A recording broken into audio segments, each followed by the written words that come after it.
Hi, this is Jayne Brownell, Vice President for Student Life at Miami. I am re-recording the beginning portion of our session that we did for off-campus students on Tuesday evening, August 4th. I was joined by Dr. Jason Osborne, Provost and Executive VP for Academic Affairs for that session. Unfortunately, we had some technical issues that we missed the first 15 minutes or so. So I'm re-recording that right now, and we'll put it together with the rest of the presentation from that night. We have a lot of things to get through in this hour, so we want to make sure that you have as good of a sense as possible of what to expect this fall semester. So first, we'll talk about how we got here, what our decision-making process was as we look forward to the fall. Then I'm going to walk you through the different attendance options that you have to choose from up until August 21st. Make sure that you understand what each one of those options fully means. Dr. Osborne will talk about questions related to academics. And then I'm going to spend time walking us through the Healthy Together website with the elements that are on there. So how to keep yourself healthy, your community healthy. And then we'll look ahead to what we expect and what our decision making will be for the fall.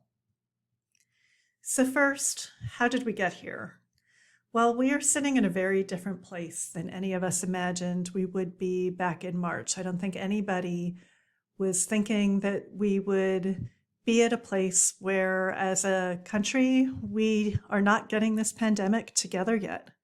So knowing that 40% of our students are coming from out of state, we have to look at national trends, and we're seeing that numbers are still rising. There are still a lot of hotspots, and most of those hotspots are not coming off the list yet.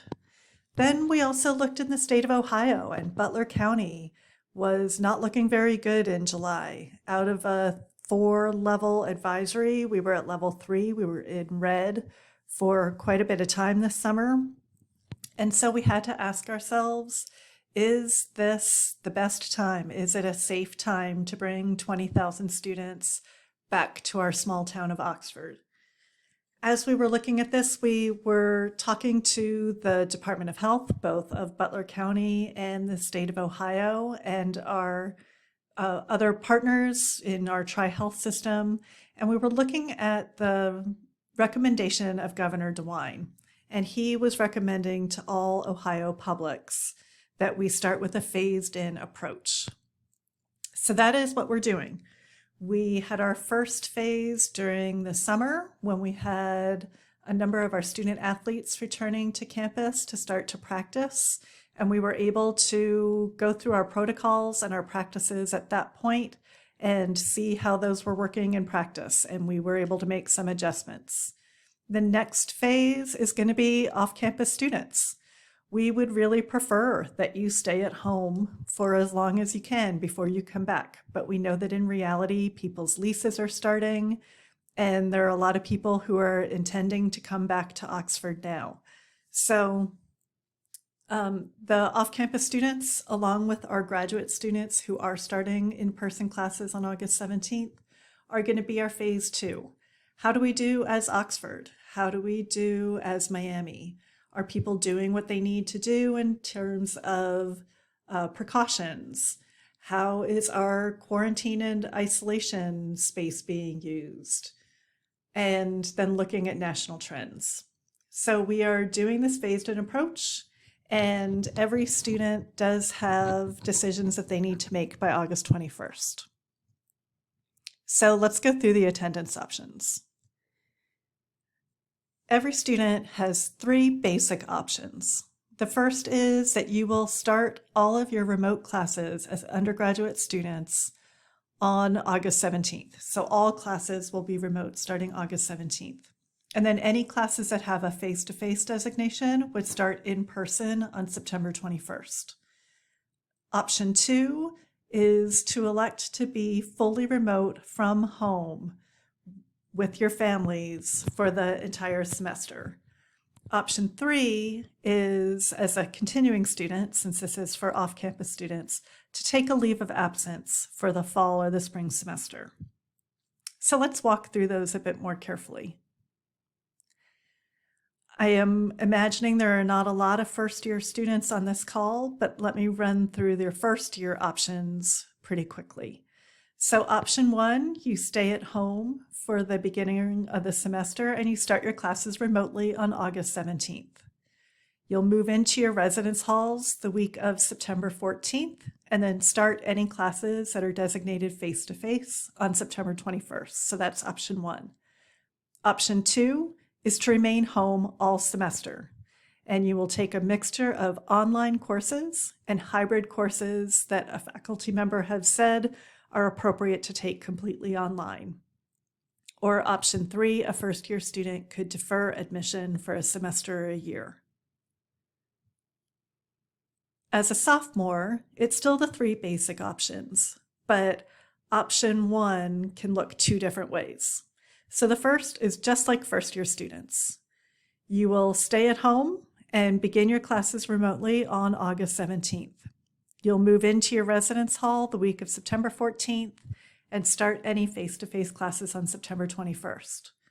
Or, for this year only, to help de-densify our residence halls, sophomores have the option to cancel their housing contract. So it would still be option 1. You would start to take your classes remotely from home on August 17th.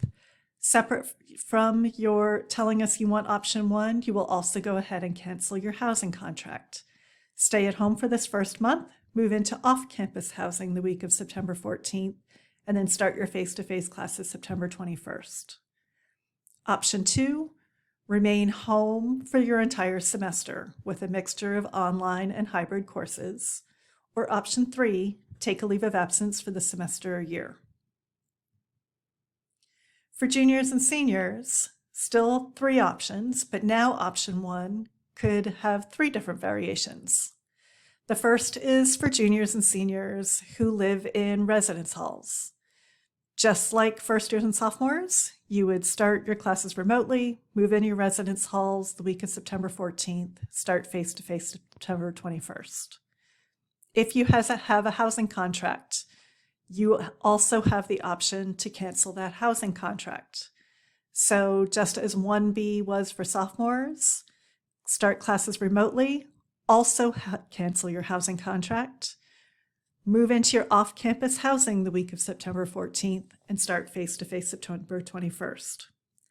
And probably for most of you on this call, juniors and seniors, you will begin classes remotely August 17th, and ideally remain at home.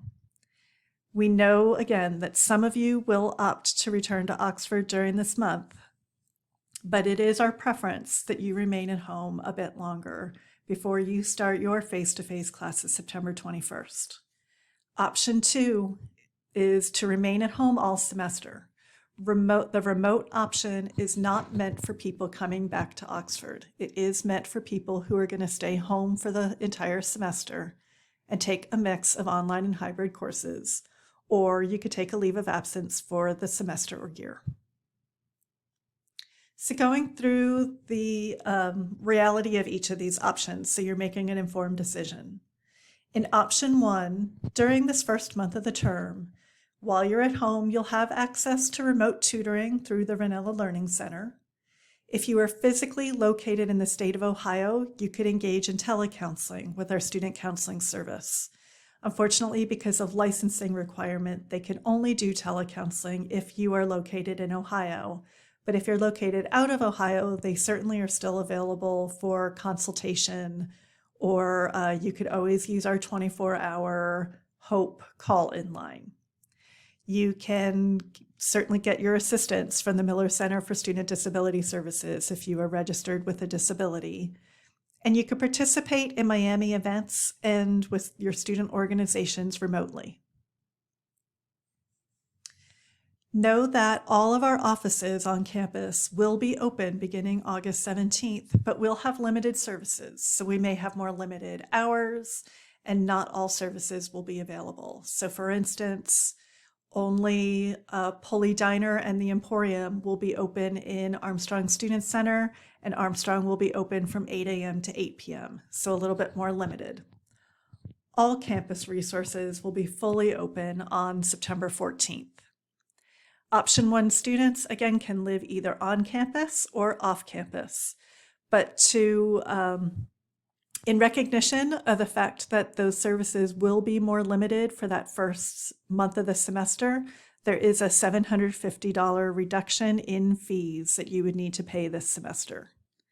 Remember that only sophomores, juniors, and seniors can be released from their housing contracts and that this is a separate process. First-year students are not released from their housing contracts, so should not be securing off-campus housing.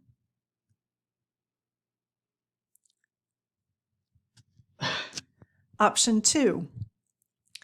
While you are remote all semester, you will also have access to remote tutoring, telecounseling, student disability services, and remote involvement with events and organization.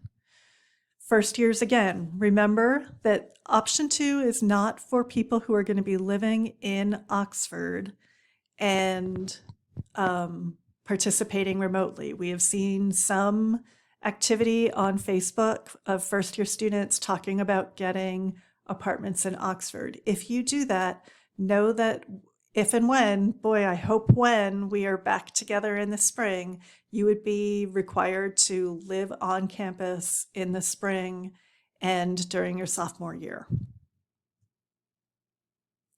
If you choose option 2, because we're making the assumption that you're not in Oxford, you would not be able to access on-campus services, including the recreation centers on campus, reserving rooms in the Armstrong Student Center or libraries, using student health services, using campus transportation or getting a parking permit.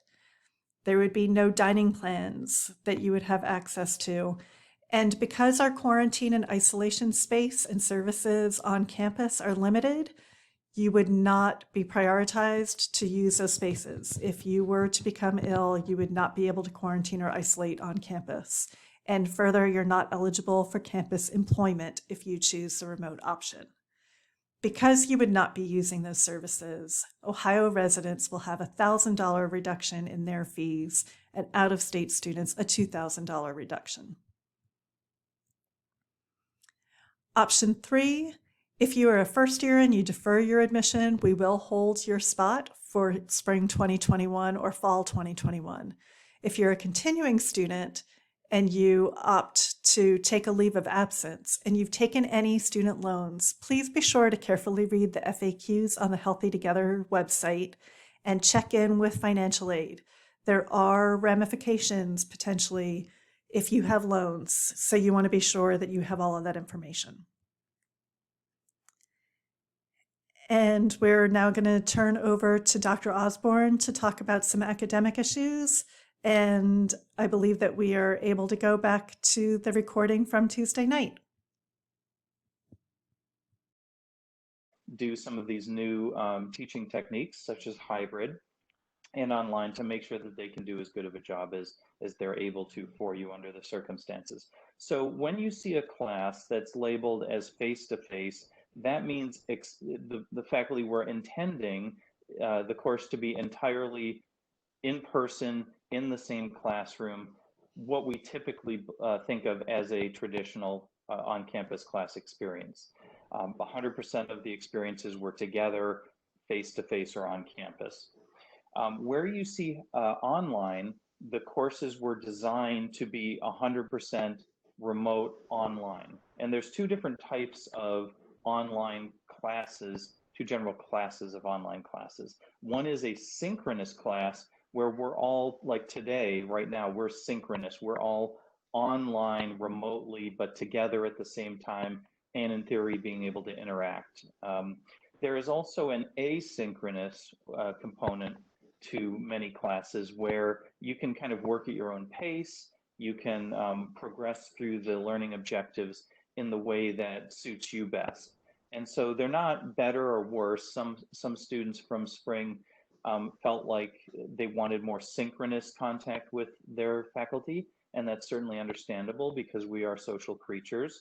But there are particular types of teaching techniques that are actually very effective and and allow for individualization that are asynchronous. So if you look at a course and it's online and it has a time and a day scheduled when it's meeting, that means that at least for most of the classes, you all will be together at the same time. And so that will be a synchronous class. If there's no time, that means it'll be work at your own pace and more of an individualized asynchronous experience. A lot of the confusion comes where we talk about hybrid, and that's because hybrid is anything between the two.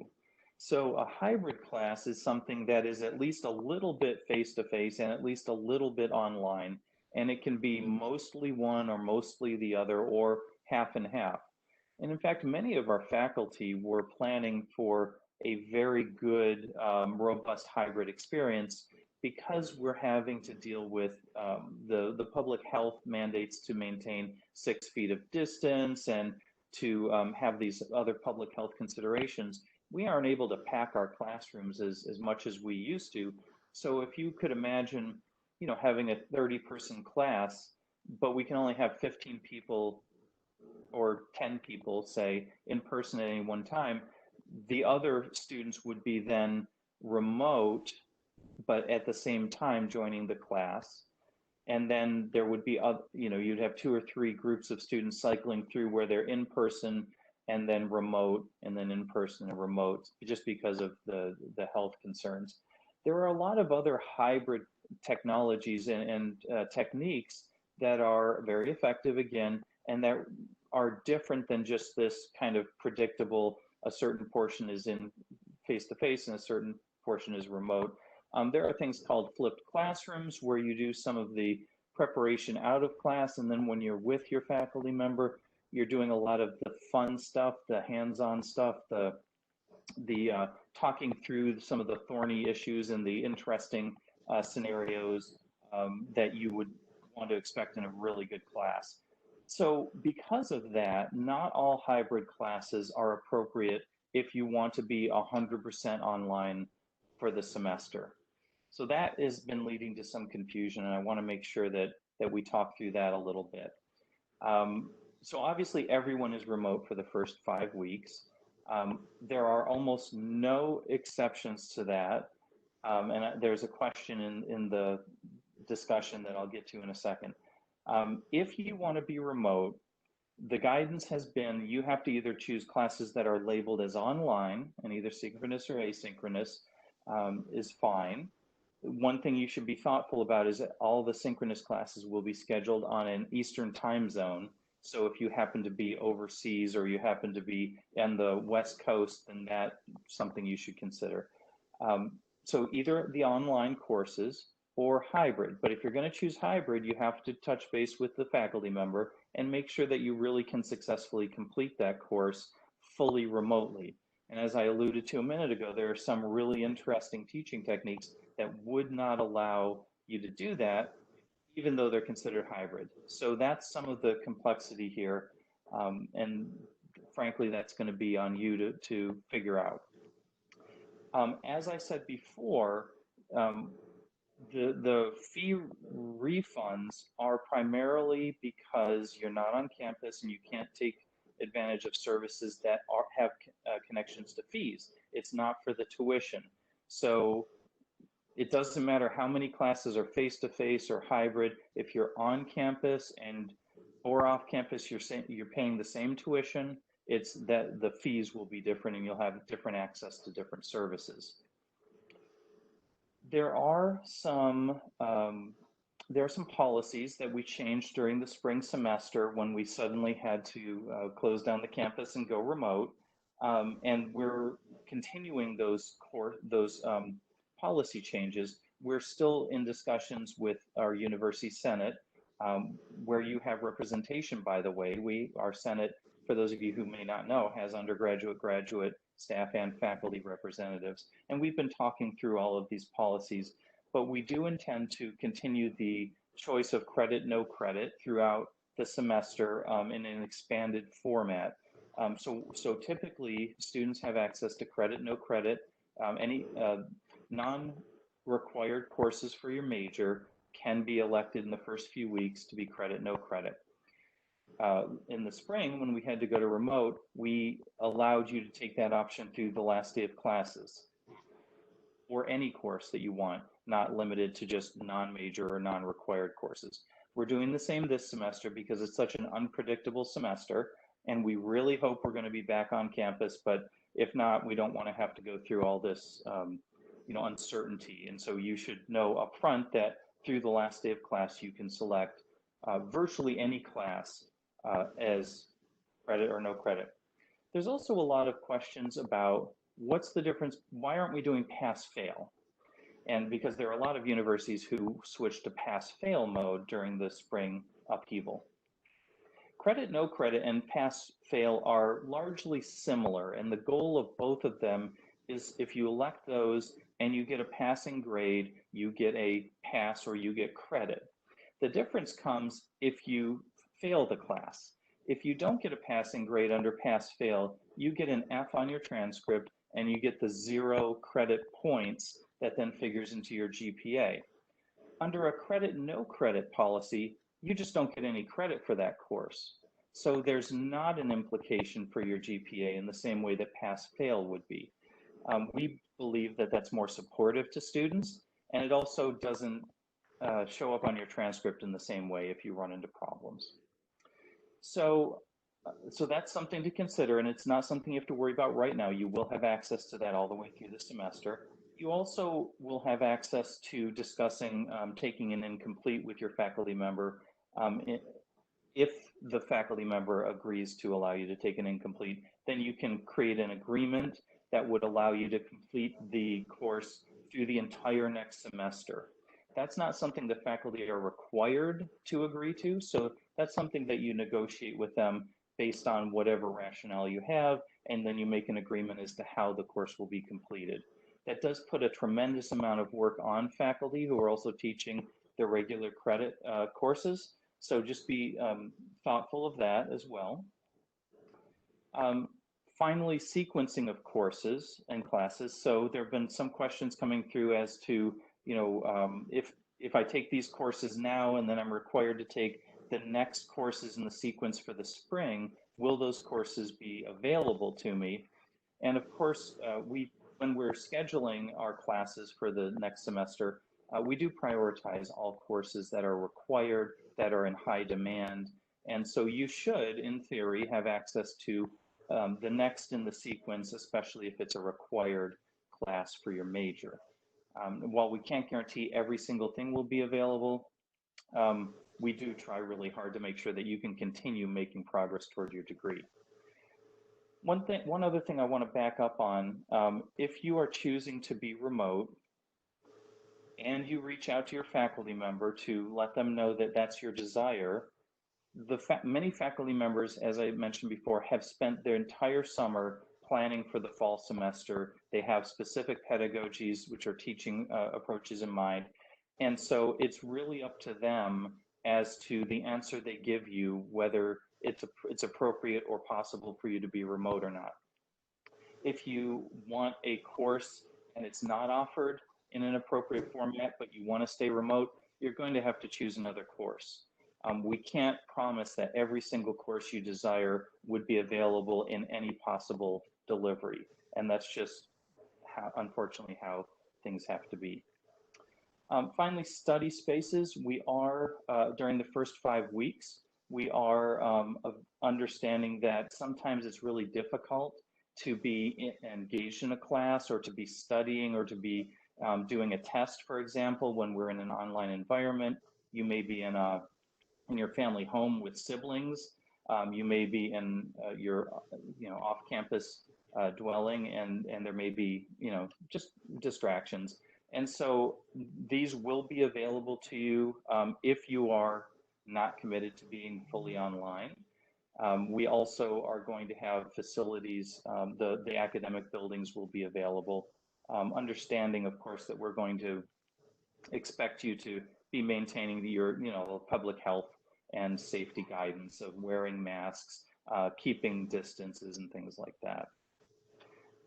Finally, I did want to say there was a question about the research labs. We do have a protocol for returning to research if you really need to graduate We're not trying to populate the campus before the 21st, but if you absolutely need to do your senior thesis or your honors research work, or there's some other reason you absolutely have to be in the lab, not that you want to be in the lab, but you really need to, then you need to talk with your the person who you would be doing the research with, and then there's a protocol for help for, first of all, making them aware of that desire, and if they agree and then you agree, and to the what it would take to safely be in the lab, then there is a way for you to do that.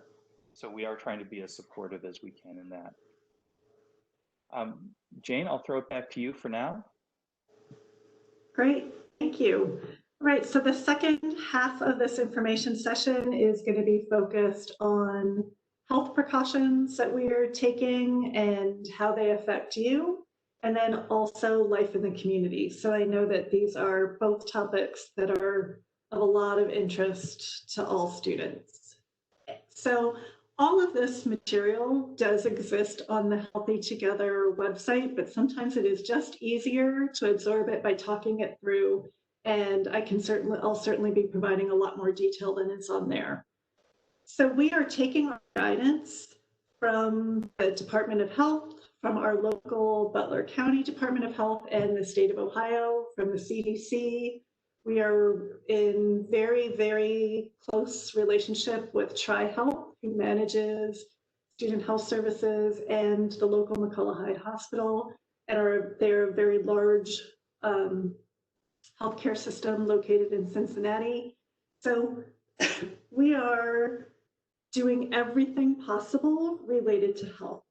So when you're on campus, of course, you're going to need to engage in physical distancing, keeping 6 feet from other people, both on and off campus, as we hope that you are doing right now. You will be required anytime you're on campus to wear some type of face covering, whether that is a mask or a bandana or a neck gaiter, whatever you choose, but you cannot come into a university building, be served in a dining hall, be helped in a office, or attend class without a face covering of some kind.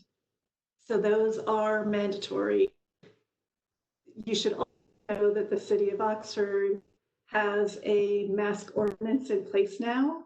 So if you are not wearing a mask in the city of Oxford, you can be subject to a $100 fine that OPD would give. So when you are coming to campus, bring plenty of masks and face coverings with you. You should have a clean one every day to get you between laundry days. So, you should be bringing, I'm not going to judge however often you do laundry, bring a mask a day to get you in between. Now, each day before you come to campus, you're going to be prompted to do a daily symptom assessment. So you'll need to take your temperature. And if you have a fever of 100.4, they heard this wrong the other day, not 104, 100.4 or higher, or you have any other of a set of symptoms that are associated with COVID, do not come to campus, do not go to class, do not go to work. What you're going to do is you're going to stay. You're either going to call Student Health Services or your private doctor, and they're going to help you determine whether you need to get tested for COVID. So let's talk about testing. The most important thing is that we are going to have testing available through Student Health Services for anybody who exhibits symptoms of COVID. That is the most important thing that we can do to be able to contain the spread of COVID. So you need to understand when you come back, COVID will be in Oxford. COVID will be on campus. What we are doing is we're trying to help educate you, all of our students, all of our faculty and staff and community members on actions you could take to reduce your risk as much as possible. And then our strategy is containment. So let's say you wake up, you have symptoms. You're going to call Student Health Services. They're going to have you be tested. Then the Butler Department of Health will be in touch, and they will lead contact tracing. This is not something that Miami does. This is something that the Department of Health does. They will ask you to identify close contacts. So this is not everyone that you have engaged with. It's people that you have had significant contact with. And it's incredibly important that you be open with them to say, this is everybody I could think of that I've had close contact with. They will then reach out to those people to say, you have been around someone, they won't give a name, you've been around someone who we have a suspected case of COVID or a confirmed case of COVID, so that that person can be tested as well. So testing for symptomatic and close contacts is the route that we are going. We have experts. So the head of infectious disease for Tri-Health, the Butler County Department of faculty who do public health for a living, talking to all other Ohio publics about what they're doing and all of our guidelines. Testing science is changing quickly. At this point in time, we are not requiring testing upon entry. That could change in the next month. This testing group is meeting weekly, and as information changes, we could change our protocols. But right now, today, the understanding is that because from the time of exposure, the incubation period is 2 weeks. So you could start showing symptoms at 3 days, at 8 days, at 12 days. That means that during that time, if you get a test, it may or may not come back positive. So if we were to say, everybody get tested before you arrive, that doesn't really tell us whether you have COVID the day you get here or not. Like Purdue is doing testing, but they're saying you had to have a test anytime between August 1st and 24th. A negative test August 2nd does not tell us how you are on August 10th. So our testing strategy is symptomatic and close contacts with aggressive contact tracing.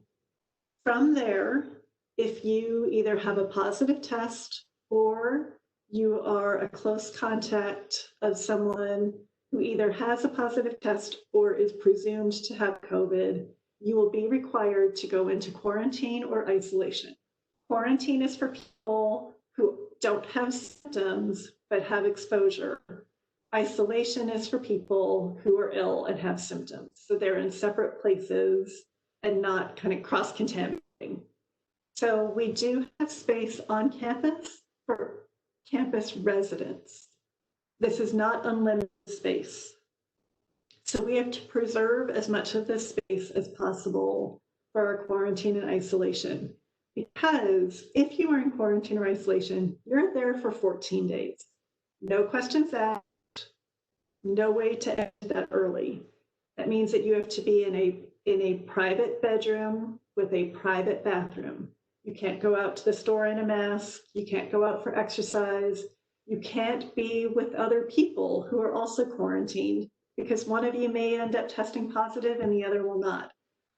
You also can't go into quarantine and say, all right, well, I'm going to get tested and I have a negative test, so I get to go home now. Because of that 14-day isolation period, the Department of Health will require you to be quarantined for 14 full days. The only exception is, let's say that you were there because you were a close contact with someone who got tested. If that person tests negative, you're in the clear and you can be out of quarantine. But otherwise, you're there the full 14 days. So if you live off campus, the first option for us, even if you live on campus, the first option, if you can go home to your permanent residence and be with your family and you have a way to safely quarantine or isolate there, that is your first option. Campus students, we want you to quarantine where you live. Many of the units in Oxford do have private bedrooms. So that is the best option for you to be able to do that where you live. And only if there is no other option, we may be able to put you in space on campus. But that would be our last option because we need to preserve that for people in the residence halls who don't have any else that they could isolate except in our on-campus space.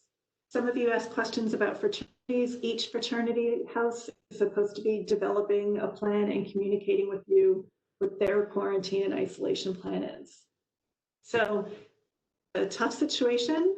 We know that that idea of being in a room for 14 days is not easy for anybody, which is why I'll take this so seriously about taking precautions so that you don't end up with that situation. We also know that mental health is going to be an issue, not just for those in quarantine, but isolation as a whole is difficult. It's why we use the term physical distancing, not social distancing. We don't want you to be socially distant. We want you to be connected. We want you to have community. We want you to feel like you are having connection and a positive campus experience. We just want you to do that safely, maintaining that physical distance, wearing your face covering, washing your hands often, doing all of those basic protocols. Miami will be upping all of its protocols, so classrooms will be cleaned every day, areas will be cleaned every day, but you will also play a part. It won't be possible for cleaning crews to get into classrooms between sessions. They'll get in at the end of the day.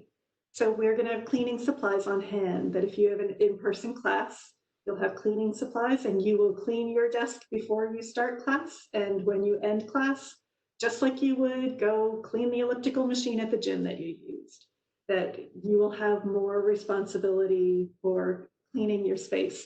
It also means that you need to be more aggressive in your cleaning of your off-campus apartment or house and have real honest conversations about how you and your roommates and housemates are going to protect each other. Now, we do have a community pledge that if you select option 1, you have to complete, whether you live on campus or off. And there are no gotchas in here. There's nothing in here that we're trying to catch you in. It is an educational tool that outlines everything that I just talked to you about, and you will agree to engage in those behaviors, that you will maintain physical distancing, you're going to wear a mask. If asked, you will be tested for COVID, you will participate in contact tracing, you will quarantine or isolate if needed. Pretty straightforward. Enforcement happens on and off campus. So whether or not you sign the community pledge, these are regulations from the state of Ohio and with the Department of Health. So if you are not wearing a mask, as I said, you could get a fine off campus or on campus.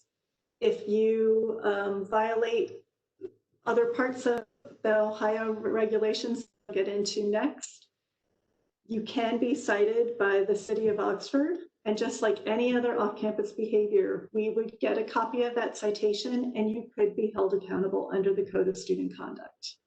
That isn't something we want to do. We would much rather go through the education process and have you do what you need to do to keep yourself and your community healthy.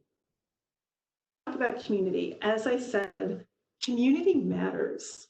When we started talking about what is essential to the Miami student experience beyond what you were learning in the classroom, what we said the hallmark of a Miami experience is community, is connection, is the relationships that you build with each other and the mentoring relationships that you have with faculty and staff.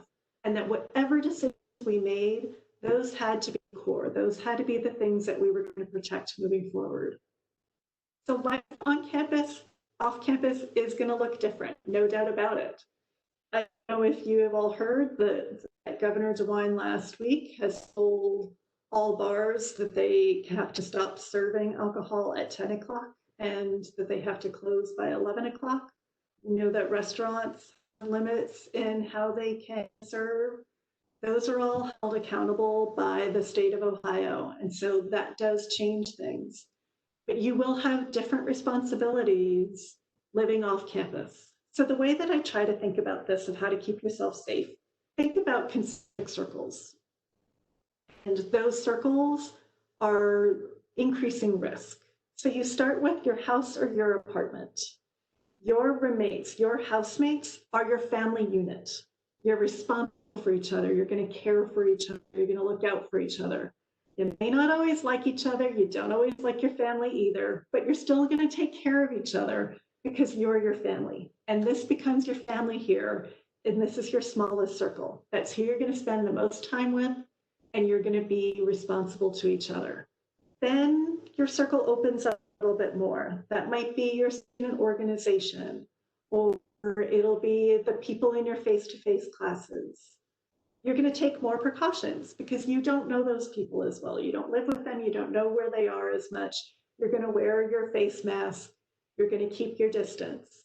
And then you go to the larger community.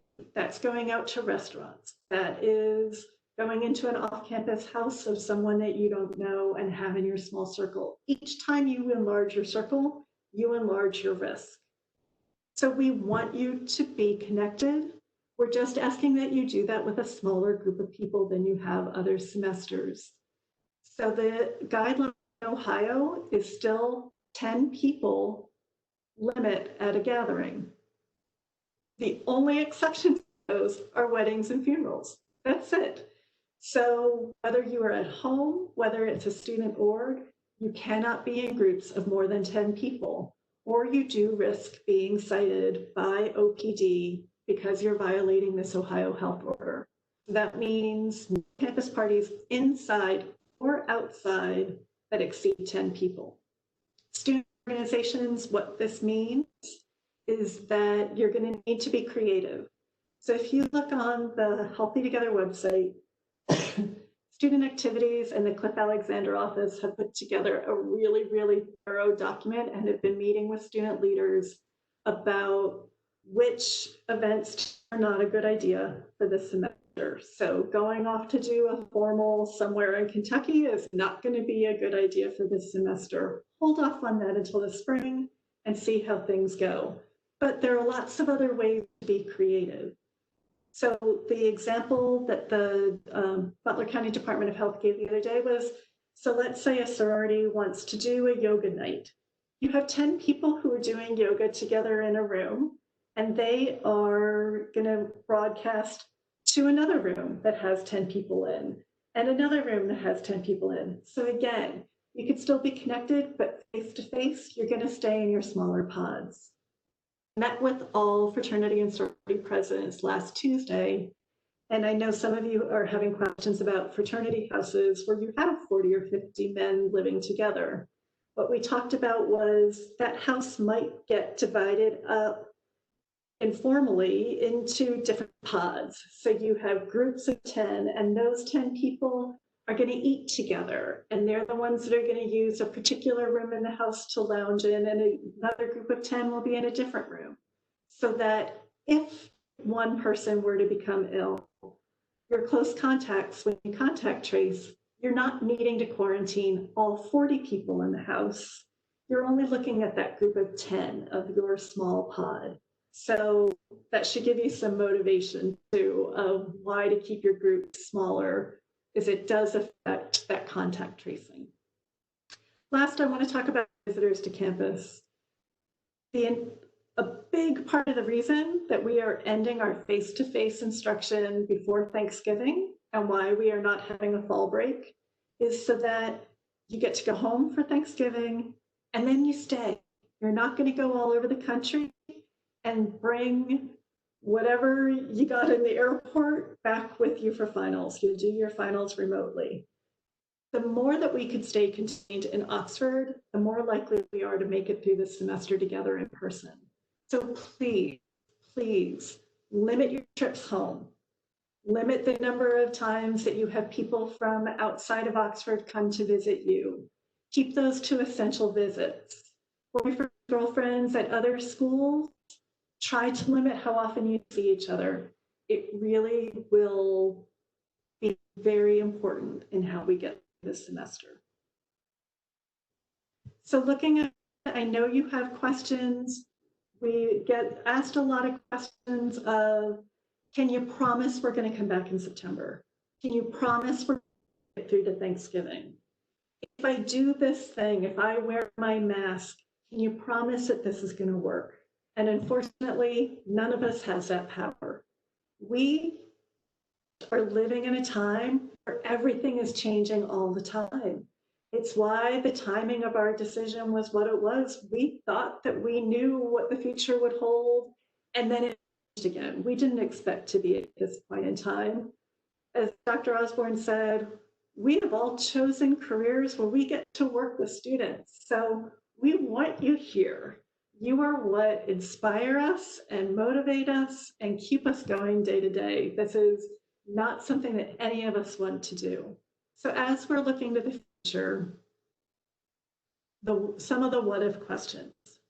How will we decide, do we come together in September or don't we? What we're look at, we need to decide this somewhere at the beginning of September, around September 1st, certainly no later than Labor Day. How are we doing as a country? Are we getting it together? Are we seeing trends go down?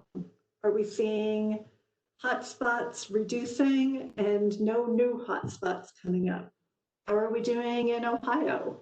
How are we doing in Oxford? For all of you off-campus students coming back, were you able to live the way you're going to have to live for a few months to be able to have this higher goal of having all of us together and have it be short-lived of this way of living? What is testing going to look like at that point? Is it going to be available?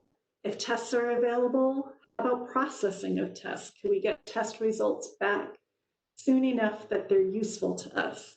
And what is availability if we are doing testing? How is that impacting the availability of testing beyond Miami for the rest of our community? Do we feel comfortable about being able to do that?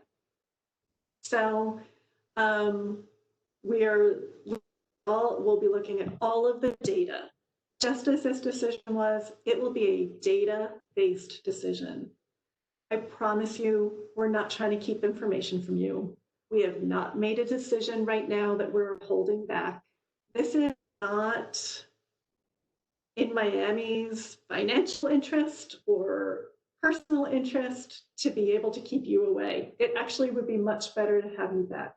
But I can say that one thing that I feel really good about and proud of is that the decisions we have made are 100% health-based. And that is how we will continue to make the decisions moving forward about September. So that is how, those are the conversations that we would have, either to decide that we could open in September or to say we're going to need to stay fully online. If we did go online and you chose the face-to-face option, you can't refund your expenses in terms of your off-campus housing leases that you signed. That is a legal contract between you and the landlord, and we wish we could intervene, but that is beyond our power. But we would look at the difference between what your refund would have been on fees, whether you chose face-to-face or chose remote only, and make that whole if we were not back on campus at all. If we did come back and we closed later, then we would be looking at prorated amounts. Is it possible that we come back together in September and still don't make it until Thanksgiving? Yes, it's possible. It would be a really tough decision. It wouldn't be one that we want to make, but depending on how COVID goes, and there is always a possibility that our governor could say one day, this is too much of a state and all colleges have to close. So all of those things continue to be possibilities. And as for the spring, it's anybody's guess right now. We're just trying to figure out what we're doing in September, but it'll depend on whether a vaccine is available, what other kinds of realities there are in the country. So this is a one step at a time for us. So I think that I got through all of the themes and the questions. Amy, did anybody else post a question that you think we did not cover?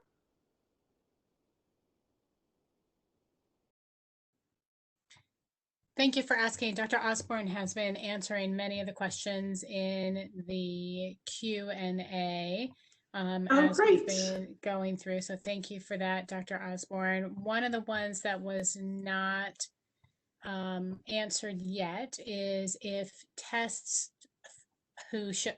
students who have tests if they're symptomatic, will the tests be free? Will they be free for students who are symptomatic? Thank you. Yes. So the current state of testing is that insurance is covering testing for symptomatic students, for people who are symptomatic. Insurance companies are starting not to cover for asymptomatic tests. But if you were tested on campus and you were symptomatic, that would be covered by your insurance, but whether that is the Aetna plan here or your own insurance, that has been covered. Thank you. And regarding locations on campus, for example, stores like Brick and Ivy and others, do we know yet when they are going to be open, assuming we make our mid-September goal of opening? So my understanding is that every office will be open and functioning by August 17th. Again, maybe not full hours or full services, but that every office will be open.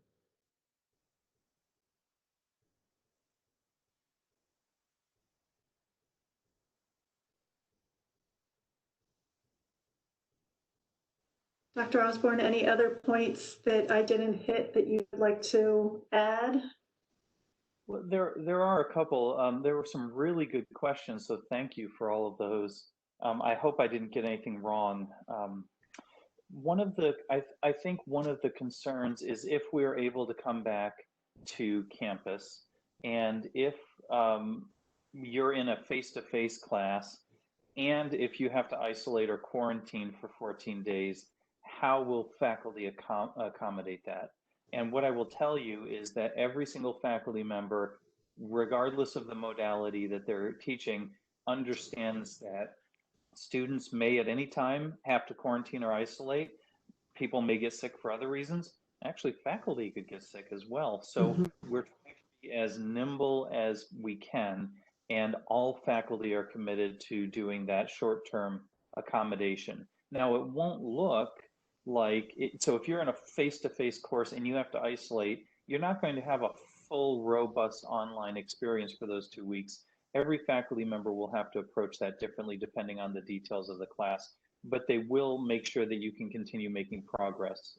And then the follow-up question is, well, if faculty can do that, why not for the whole semester to accommodate people who want to be remote? And I will just tell you from 30 years of higher ed experience, that those are two completely different experiences. And so you can't just say, well, accommodate me for the whole semester. But our faculty are always committed to your success and progress. Jason, it looks like a couple people have questions about graduate students. Do you have anything to add about, do you have information about undergraduate students taking graduate classes or information for graduate students? So graduate students, graduate classes are able to start on time on campus in whatever modality that they were going to start in. So if you're a graduate student and you're in an online course, it will start online on the 17th. And if you were in a hybrid course, it will be hybrid, and face-to-face, it will be face-to-face. If you're in a lab and you're needing to do research, you will have access to that through the Safe Return to Research protocol. If you're working as a GA, you should be talking with your faculty mentors and department about how that's going to work. For graduate students in general, we have the same expectations of following the safety protocols that we need and being responsible members of and leaders in our campus community, but with the same, of course, rights as well if you get sick, to be accommodated and so on.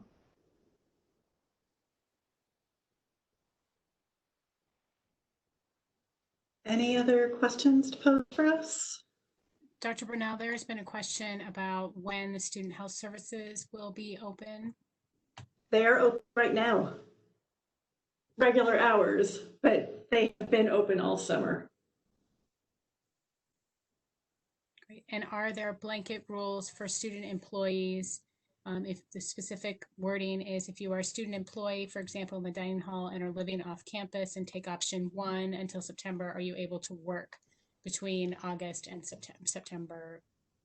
Yes, as long as choose option 1, you are eligible for student employment, and you should talk to the office that you work with. Some of them will need you starting August 10th or even sooner, and some will be able to wait until mid-September if that is when you decide to return to Oxford.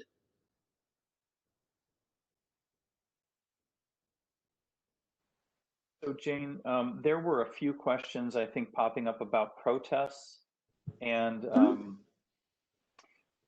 I took a stab at saying something to the effect of we can't prevent protests, but we do hope that everyone will follow the distancing and mask wearing guidelines. Do you have any other things you could add to that? Sure. I will say that in the governor's orders or in the Department of Health orders, the limit of 10 people does have an exception for people exercising their First Amendment rights. So that is how we have been able to have protests around the state that are not in violation of health orders. However, if you're going to participate in them, please be safe. Please do what you need to do in terms of face coverings and physical distancing and all that other stuff, because I love student activism. I was an active student. I have worked on campuses that have active students. I do not want to shut down your desire to raise your voice and be active citizens. I just also don't want it to be the thing that gets you or anybody else sick and ends up being a COVID issue for the campus as a whole. So just be safe.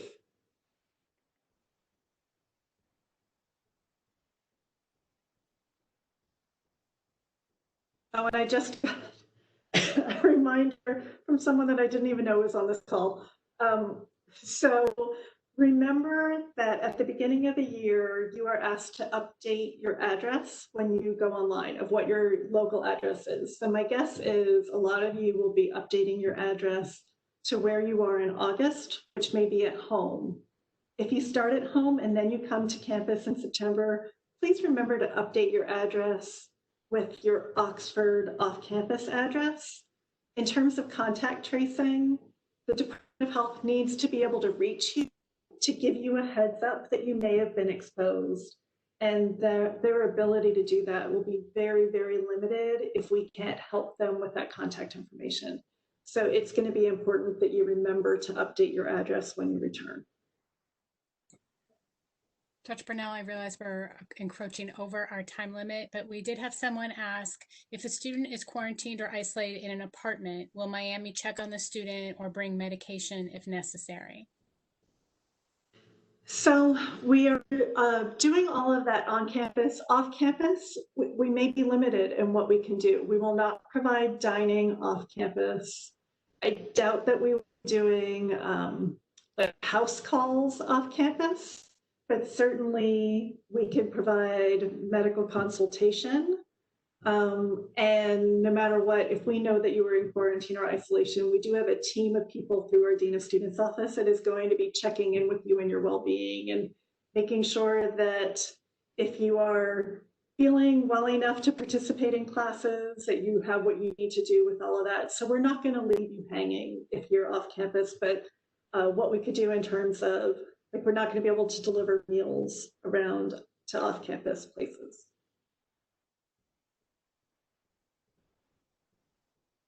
And I'm actually amazed how much we got through in an hour. So I'm glad we were able to get through all of the material.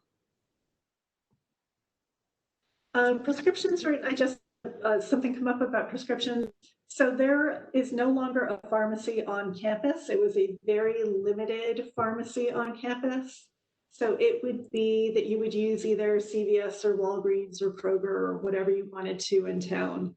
So whatever the required, just let your doctor know if you're out of state that they are going to be sending it to that pharmacy here. They should know how to be able to do that. So Amy, as our host, has been keeping track of the questions coming in. and she is going to forward them on to me. So I can see what questions I didn't get to and adjust what I'm doing for on-campus students tomorrow, but we may also be able to then post some answers either on the Healthy Together site. Maybe we'll be able to do some on social media. So just thank you very much for being here with us tonight. Thank you, Provost Osborne, for joining us, and Amy for being our wonderful host and tech support. And be safe, be well. We can't wait to have you back. Good night.